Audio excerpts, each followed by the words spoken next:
Golden Retriever saves 3 dying tiger cubs. What happens 2 years later is incredible. The wind howled against the windows of John Harrison's cabin, rattling the panes like an impatient visitor demanding to be let in. The morning was dark, the storm clouds thick and oppressive, casting an eerie gloom over the dense forest that surrounded his home. Rain pelted against the roof in heavy sheets, a relentless drumbeat that matched the pounding of John's heart as his phone rang, shattering the early morning silence. He sat up abruptly, the sudden motion causing Bella, his golden retriever, to stir at the foot of the bed. She lifted her head, ears pricking forward, sensing her owner's urgency as he grabbed the phone from the bedside table. "Harrison," he answered, his voice gruff from sleep. "John, it's Wilson Wildlife Reserve. We need you here now." The voice on the other end belonged to Dr. Sarah Whitman, the head veterinarian at the reserve. Even through the crackling static, John could hear the tension in her voice. "We found them this morning. 3 tiger cubs. Their mother is gone." John swung his legs over the bed, already pulling on his boots. "Gone? You mean dead?" There was a pause. "We don't know. No body, no signs of struggle. Just gone. And the cubs, John, they're newborns. If we don't act fast, they won't make it."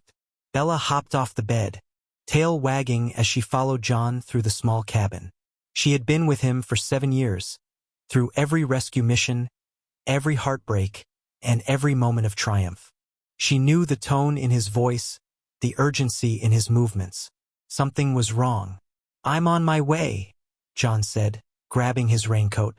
The drive to Wilson Wildlife Reserve was treacherous in the storm. The dirt roads had turned to thick mud, and the trees lining the path swayed violently in the wind. John gripped the wheel tightly, his knuckles white, his mind racing. A mother tiger disappearing without a trace was unusual.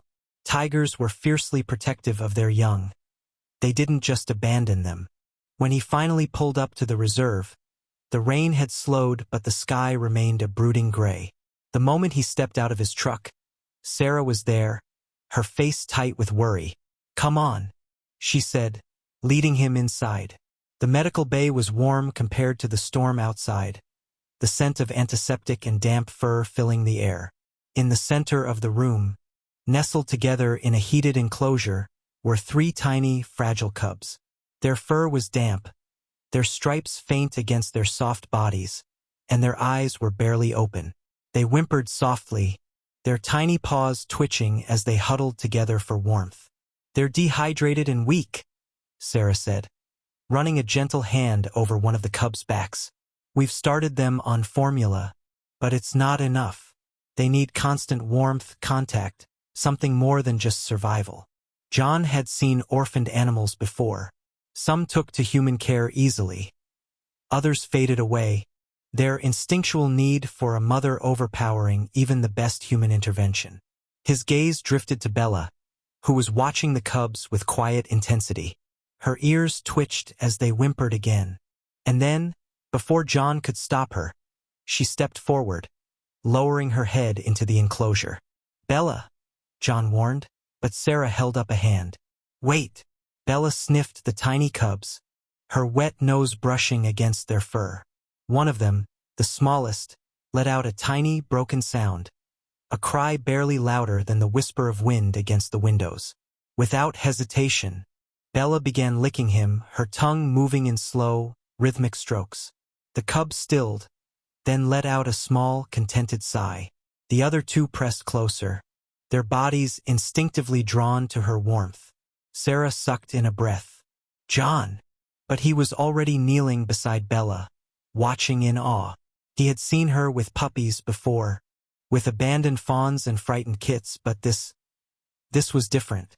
Tigers were predators, wild animals, and yet Bella treated them no differently than she would her own young. "She wants to care for them," Sarah said softly. John nodded, his throat tight. "Then let's see if she can." 12:17. The hours that followed were unlike anything John had ever experienced. The cubs responded to Bella in a way they hadn't to any human intervention. She curled around them, warming them with her body, cleaning their fur with careful, deliberate licks. When they whimpered, she nuzzled them closer, and slowly, they began to settle. "We'll still need to bottle feed them," Sarah said, watching in wonder as Bella rested her head protectively over the cubs. "But this could be what saves them." John had always believed in the power of animals, in their ability to heal, to connect in ways humans couldn't always understand. But watching Bella, a domestic golden retriever, take in 3 orphan tiger cubs as if they were her own was something else entirely. It defied logic, defied nature. And yet, it was happening right before his eyes. As the storm outside began to ease, John knew that the Real Challenge was only beginning. Raising orphan tigers was no small feat. There would be obstacles, hard decisions, and unforeseen dangers. But as he watched Bella gently nose the cubs closer to her warmth, he also knew one thing for certain. They had a chance. And sometimes, a chance was all it took. The days that followed were a delicate balancing act between science and instinct, between human intervention and the unspoken wisdom of nature. Bella had taken to the cubs as though they were her own, curling around their tiny bodies and grooming them with a gentleness that defied every expectation. First, John and the other staff at Wilson Wildlife Reserve watched with cautious hope, unsure whether the relationship would last or if Bella's canine instincts would falter against the unfamiliar role of raising tiger cubs. But as the cubs grew stronger, as their once weak cries turned into small, demanding roars, it became clear that Bella had become more than a temporary guardian. She was their mother. Shadow, Storm, and Star, as they had been named, responded to Bella as any young animals would to their maternal figure. When she left the enclosure, even for a few minutes, they whimpered and shuffled closer together, their small ears twitching anxiously until she returned. They climbed over her back with clumsy paws, nipping at her ears the way tiger cubs would with their own kind. But instead of growling or snapping at them, Bella merely huffed and nuzzled them closer, enduring their antics with endless patience. When the staff bottle-fed them, Bella stood close, watching with protective intensity, licking away the stray droplets of formula from their tiny chins, reinforcing the bond that tethered them to her in a way no human could. John spent hours observing them, documenting the unprecedented dynamic that was unfolding before his eyes. He had seen animals form cross-species bonds before. Rescued deer that nestled beside abandoned lambs, motherless fox kits raised alongside domesticated cats.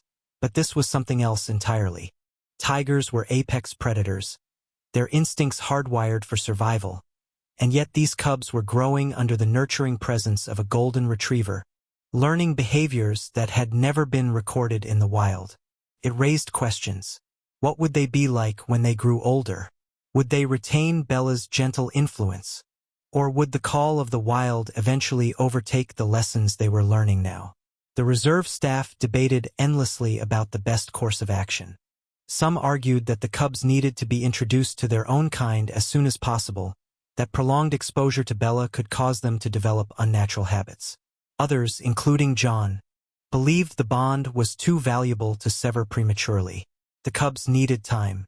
They needed to be strong enough, confident enough, before they were placed in a setting where their survival instincts would need to take over. As the weeks passed, Bella continued to shape their world in ways no human intervention could.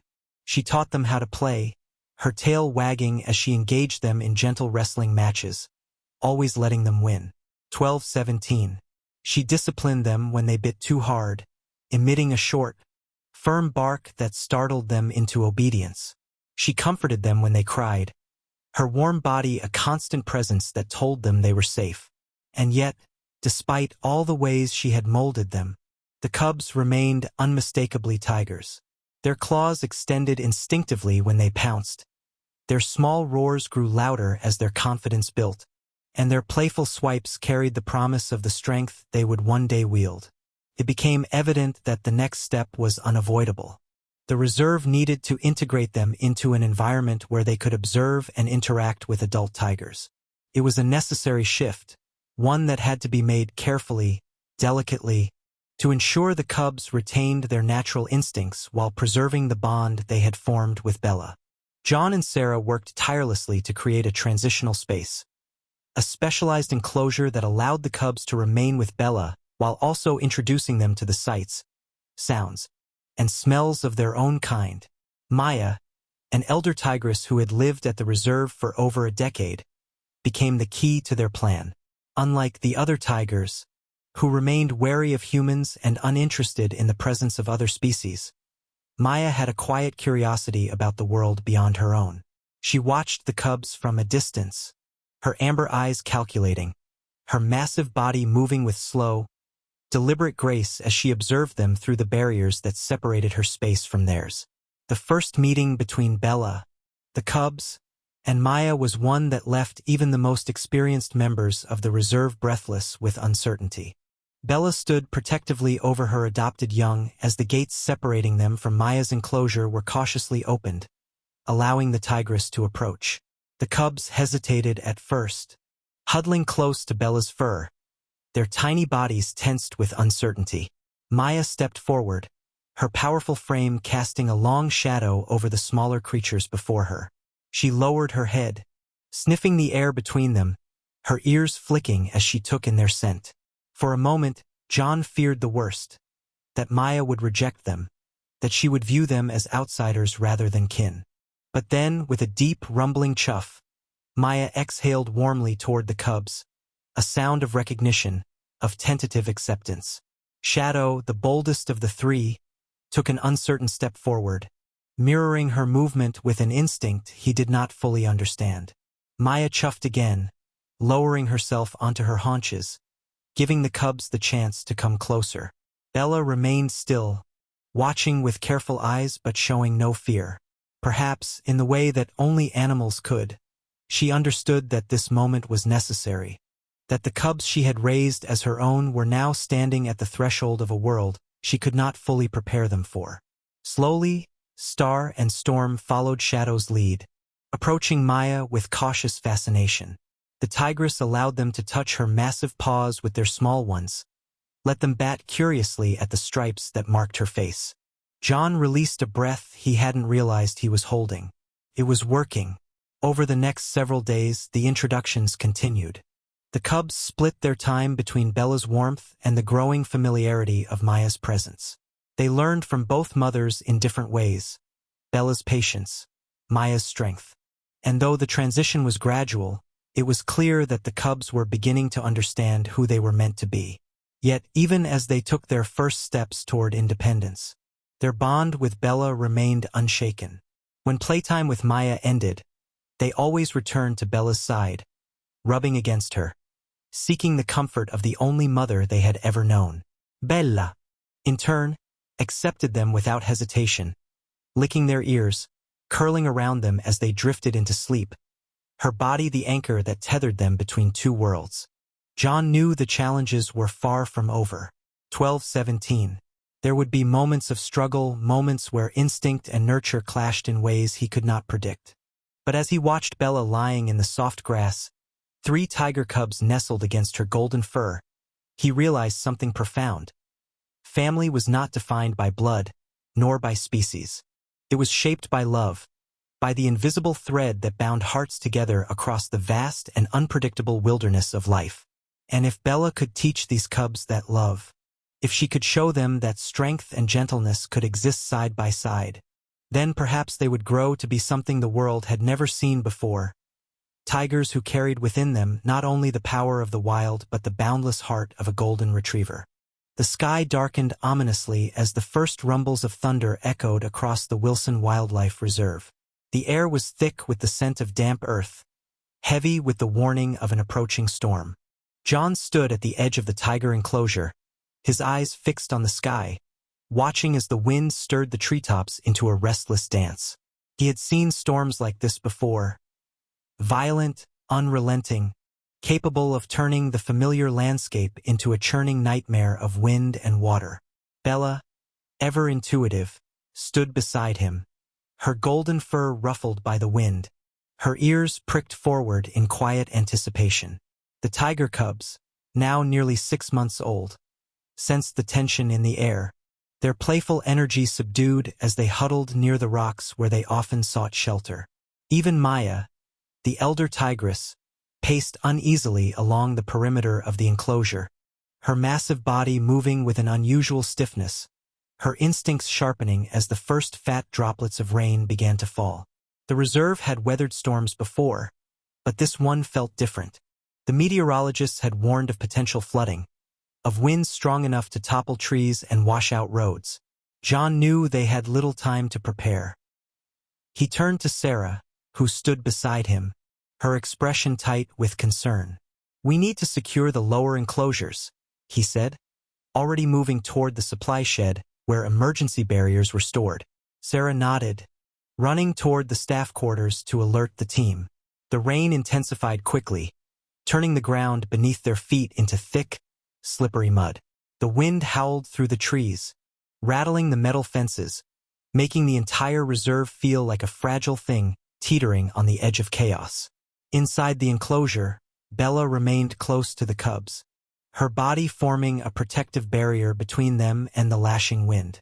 Shadow let out a small, uncertain growl, his instincts warring with his learned trust in the golden retriever who had raised him. Storm pressed closer to Bella's side, while Star, always the most observant, watched Maya carefully, mirroring the tigress's stillness.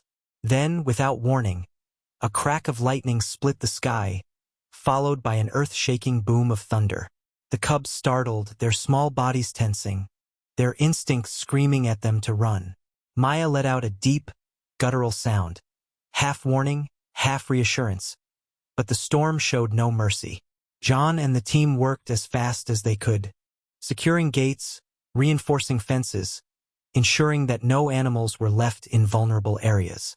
But as the rain poured harder, turning paths into rivers, an urgent call came through the radio. "The south barrier is failing. Floodwaters are rising too fast." The voice belonged to Mark, one of the senior caretakers. John's stomach tightened. The south barrier protected the lower part of the reserve, where the tiger enclosures bordered the marshland. If it collapsed, Maya, Bella, and the cubs would be directly in the path of the flood. Racing through the storm, John barely noticed the way his clothes clung to him, soaked through by the relentless downpour. His only thought was of Bella and the cubs, of the trust they had placed in him, in the fragile balance they had created between the wild and the domestic. 12:17. When he reached the enclosure, his worst fears materialized before his eyes. The water was rising rapidly, swirling in hungry torrents against the outer fence. The lower section of the enclosure was already submerged, forcing Maya and the cubs onto higher ground. Bella stood on the rock formation where she had often rested with them. But now, her posture was rigid, her body braced against the wind, her eyes locked onto Maya, who was struggling against the water's relentless pull. "Maya!" John shouted, his voice barely audible over the roar of the storm. The tigress fought against the flood, her powerful limbs straining to keep her balance, but the current was too strong, and with a sudden, sickening slip, she lost her footing. The water swallowed her instantly. John's breath caught in his throat, his heart pounding as he saw her massive striped body being dragged toward the outer perimeter, where the fence had already begun to buckle under the weight of the flood. The cubs let out frantic cries, their distress evident, but it was Bella who moved first. Without hesitation, she leapt into the raging water, her body cutting through the current with a determination that sent a jolt of both terror and awe through John. "Bella, no!" he shouted, but she was already beyond his reach, paddling with all her strength toward Maya. The tigress thrashed against the water, her golden eyes flashing with primal fear. Tigers were strong swimmers, but not against currents this powerful. The floodwaters twisted unpredictably, slamming her against debris, pushing her closer to the breaking fence. But then, as if sensing the presence of the smaller, golden-furred creature beside her, Maya stilled for just a moment. Bella reached her, paddling against the current, using every ounce of her strength to keep close. She barked once, a sharp, commanding sound, and somehow, against all odds, Maya responded. It was an impossible sight. The massive tigress, the fierce predator, the queen of the reserve, following the lead of a golden retriever. Bella angled herself, pushing against Maya's flank, guiding her toward the shallower end of the enclosure. The cubs, watching from the rocks, let out desperate sounds, their eyes locked onto the two figures fighting against the flood. John knew he couldn't just stand there. He waded into the water, the cold stealing his breath, the force of the current nearly knocking him off his feet. He fought his way toward the fence, where Maya was struggling to climb onto a half-submerged platform, Bella still by her side, pushing, urging her forward. With a final surge of strength, Maya heaved herself onto the higher ground, collapsing in exhaustion, her massive chest rising and falling in heavy gasps. Bella, soaked and trembling, climbed up beside her, nudging her face with her nose before turning her attention to the cubs, who scrambled down the rocks to greet her, pressing against her wet fur in a desperate attempt to reassure themselves that she was still there. John stumbled onto the platform, his own body shaking from exertion, his hands gripping the fence as he surveyed the damage. The flood had receded slightly, but the enclosure was still in critical condition. The fence wouldn't hold much longer. They had to move the animals to safety before the next wave of water came through. Sarah's voice crackled over the radio. "John, are they safe?" He looked at Bella, at the cubs, at Maya, who now lay with her paws curled around the small, striped bodies pressing into her warmth. He exhaled, his chest tight with something too complex to name. "They're safe," he said, his voice hoarse. The storm would pass. The reserve would rebuild. But in that moment, as Bella lay beside Maya, as the tiger cubs nestled between them, John knew that something deeper had changed. Bella had not only saved Maya's life, she had cemented something extraordinary. The bond between them was no longer just a temporary anomaly, an experiment in cross-species caregiving. It was real. It was unbreakable. 12:17. And as the rain finally began to ease, as the wind lost its fury and the world settled into an eerie calm, John understood that this was only the beginning. The morning after the storm, the Wilson Wildlife Reserve lay in a state of quiet devastation.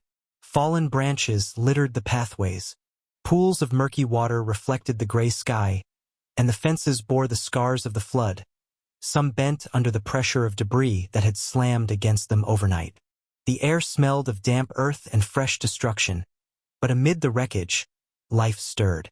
The sun had begun its slow emergence through the dissipating clouds, casting golden streaks over the wet grass and shimmering puddles.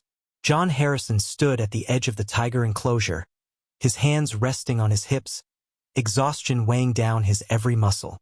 Yet, despite the damage, his gaze remained fixed on one sight alone. Bella, curled protectively around the three cubs, her golden fur still damp from the previous night's ordeal, her presence a steadfast beacon of comfort. Maya lay nearby, her massive body stretched out in the warmth of the morning sun, her amber eyes half-lidded as she watched Bella and the cubs with an expression John could only describe as contentment. It was a sight no one could have predicted.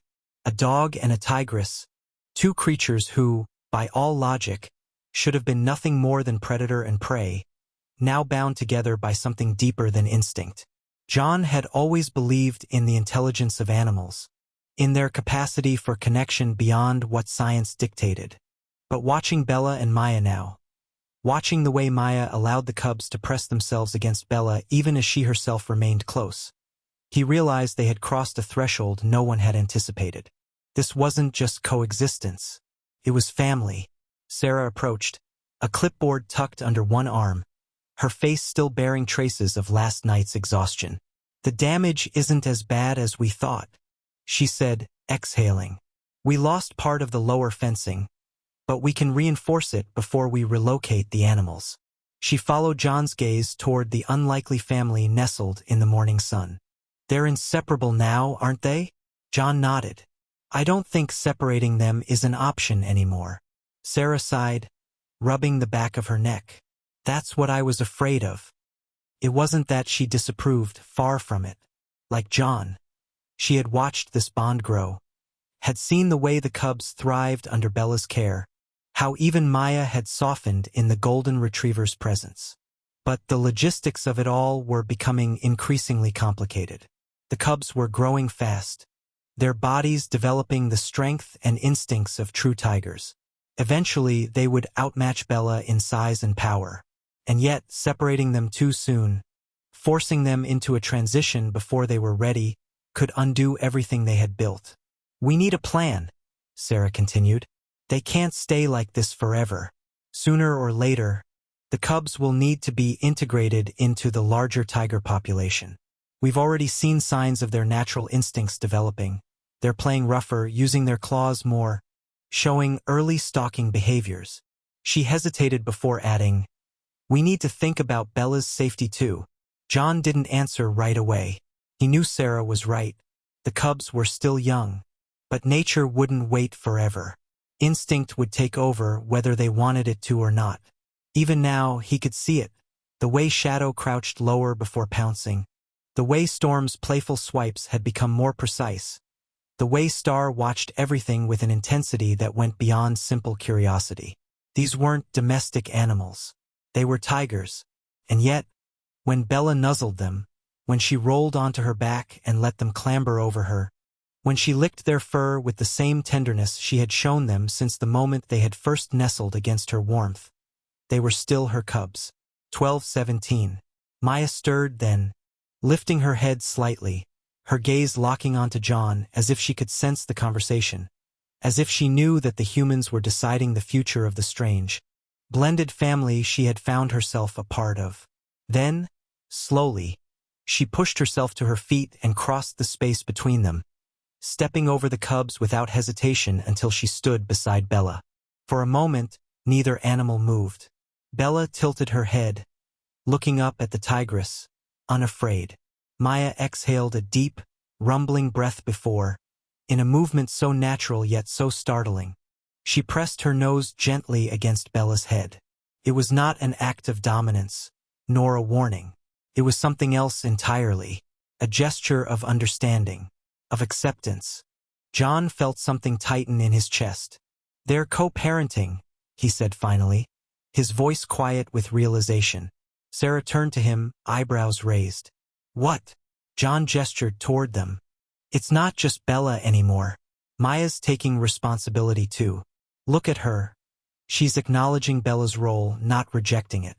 This isn't just an attachment. This is—" He shook his head, at a loss for words. "They're raising them together." Sarah stared at the two animals, at the way Maya sat beside Bella now, at the way the cubs shifted between them with ease, unafraid, unconflicted. "John," she said slowly, "if this works, if they can really co-parent, do you realize what this means?" He did. Changed everything. The reserve had been trying to figure out how to transition the cubs from Bella's care to Maya's, worrying that it would require a clean break, that Bella's influence would have to be removed in order for them to fully embrace their tiger instincts. But if Maya was willing to step into the role, if she was willing to guide them while still allowing Bella to remain a part of their lives, then the entire rehabilitation process would shift. The cubs would grow up knowing both worlds, the security of Bella's love and the wild strength of Maya's lessons. "They'll be different," John murmured. "Not just tigers raised by a dog. They'll be tigers who understand loyalty beyond blood, beyond species. If we can document this, study it, we might be looking at a completely new approach to rehabilitating orphan wildlife." Sarah let out a soft, incredulous laugh. "So instead of figuring out how to separate them, maybe we should be figuring out how to make this work long-term." John met her gaze, nodding. "Exactly." As the sun climbed higher, casting warm light over the reserve, Bella stood, shaking the last remnants of dampness from her fur, and trotted toward John, wagging her tail. The cubs followed her eagerly, their small but growing bodies pressing close, their chuffs mixing with Bella's happy pants. Behind them, Maya watched with an expression that could almost be called amusement. For the first time in weeks, John felt something other than uncertainty settle over him. The storm had passed. The future was still unknown, but for now this was enough. Bella and Maya, two creatures who should never have been allies, had chosen to defy every rule. They had built something the world had never seen before. And as John knelt to greet Bella and the cubs, feeling their soft fur against his hands, he knew one thing for certain: love had reshaped them all. The years passed in the quiet, steady rhythm of life at the reserve, marked not by dramatic shifts but by the small moments that made everything worthwhile. The tiger cubs, no longer cubs at all, had grown into formidable creatures, their once gangly limbs now strong, their instincts sharpened with time. Yet despite their size, despite the undeniable presence of the wild in their eyes, one thing had never changed. They remained Bella's cubs. Even now, as fully grown tigers, their bond with her had not weakened but deepened, evolving into something the world had never seen before. 12:17. John watched them from the edge of the enclosure, marveling at the sight of Shadow, Storm, and Star lounging in the shade, their massive bodies stretched out lazily in the afternoon sun. Bella lay nestled among them, her golden fur stark against their dark stripes, her tail thumping softly against the ground as Shadow rested his great head beside hers. It was a sight that still defied explanation, a bond that had rewritten everything the reserve thought it knew about rehabilitation and coexistence. And it was that very bond that had changed the world. News of Bella and the tigers had spread far beyond the walls of Wilson Wildlife Reserve. Scientists, conservationists, and animal behaviorists had flocked to witness the unprecedented family that had formed between species.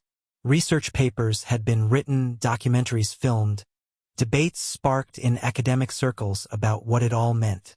Could social bonds transcend nature? Did love hold more power than instinct? The story of Bella and her tigers had inspired new approaches to wildlife rehabilitation, influencing reserves around the world to rethink the way orphaned animals were raised. Some had begun experimenting with controlled cross-species nurturing, pairing abandoned cubs with surrogate animal mothers rather than relying solely on human intervention. And at the heart of it all was Bella, the golden retriever who had changed everything simply by following her instincts. To love, to nurture, to protect. John had never doubted the depth of what had been happening right in front of him, but it was only now, seeing the lasting impact, that he truly understood the legacy Bella had created. The tigers weren't just survivors. They were something new, something more. Even with their natural instincts intact, they carried Bella's lessons with them. They hunted with precision but showed restraint when it was needed. They established their own hierarchy but never turned on one another. They carried within them a gentleness, an understanding that no tiger raised in the wild had ever possessed. And perhaps most remarkably, they continued to seek Bella's presence, not out of dependence, but out of loyalty. But time, as it always did, continued its slow, inevitable march forward, and John knew that change was coming once again. Bella was getting older. Her steps were slower, her playfulness tempered by the weight of the years. Though she was still strong in spirit, her muzzle had grayed, and John saw the way she tired more easily now, how she curled up to rest a little sooner each day. The tigers sensed it too. Their movements around her became more careful, more deliberate, as if they understood that the one who had once protected them now needed their protection instead. It was a quiet shift, an unspoken acknowledgement of time's passage. One morning, as John sipped his coffee on the porch, staring out over the mist-covered reserve, his phone rang. It was an unfamiliar number, but when he answered, the voice on the other end carried a familiar urgency. It was a wildlife sanctuary in India. They had recently taken in 3 orphan tiger cubs, barely clinging to life, and they had heard about Bella. They wanted to know if she could come, if she could help. John's heart clenched at the request. Bella had already given so much. She had shaped Shadow, Storm, and Star into something the world had never seen before. Could she do it again? Did she have the strength? He looked over at her, lying in the grass near the tigers, her eyes half closed, her body rising and falling in the slow, steady rhythm of contentment. He knew the answer before she even lifted her head. That afternoon, he took Bella for a walk through the reserve, just the two of them. She trotted beside him, her gait still confident despite the years. As they reached the edge of the tiger enclosure, Shadow stood, watching them with quiet intensity. John placed a hand on Bella's head, scratching gently behind her ears before kneeling beside her. "What do you think, girl?" he asked softly. "One more journey?" 12:17. Bella looked up at him, then turned her gaze toward the tigers. For a long moment, there was silence, broken only by the rustling of the trees in the wind. Then, as if sensing something unspoken, Storm and Star padded forward, flanking Bella on either side, pressing their massive heads against her in a gesture that was unmistakable. A goodbye. Not forever, but for now. The flight to India was long, and John worried how Bella would handle it, but she remained as steady as ever, resting when she needed to, her eyes bright with quiet determination. When they arrived at the sanctuary, the staff greeted them with cautious hope, leading John and Bella to the small, heated enclosure where the cubs were kept. They were weak, barely able to lift their heads, their tiny bodies shivering despite the warmth of the space. It was a sight John had seen before, a sight that had once set into motion everything that followed. Bella stepped forward. The cubs whimpered, sensing movement, but they did not shy away. Slowly, patiently, she lowered her head and began to lick the smallest cub, her tongue moving in gentle, rhythmic strokes the same way she had all those years ago. The cub let out a small, trembling sigh and nestled closer. The others followed. John exhaled, a slow, quiet breath of relief. She still had it. Back at Wilson Wildlife Reserve, Shadow, Storm, and Star continued their own journey, now full-grown tigers carrying the legacy of their unusual upbringing. Maya, in her old age, had become the reserve's matriarch, watching over the younger tigers with the wisdom of years. And though Bella was far away, her presence lingered in the way the tigers moved, in the way they interacted, in the way they lived. One evening, as the sun cast long shadows across the enclosure, Shadow lifted his head toward the sky and let out a deep, resonant chuff. It was a sound of greeting, of recognition, of something that could not be explained in words but was understood nonetheless. Star and Storm echoed him, their chuffs blending into the evening air, reaching beyond the reserve, beyond the trees, beyond the miles that separated them from the one who had raised them. John, standing nearby, smiled. Bella had changed everything. She had rewritten the rules of nature, of love, of what it meant to be family. And as she lay in the sanctuary in India, curled protectively around 3 new cubs, she proved, once again, that love knew no boundaries. Not species, not distance, not even time. Thank you for watching this incredible story of love, resilience, and the unbreakable bonds that defy nature's rules. If you enjoyed this journey, don't forget to like, share, and subscribe to our channel for more heartwarming and inspiring stories. Your support helps us bring more amazing tales to life. Stay tuned for our next adventure. We can't wait to share it with you. See you soon.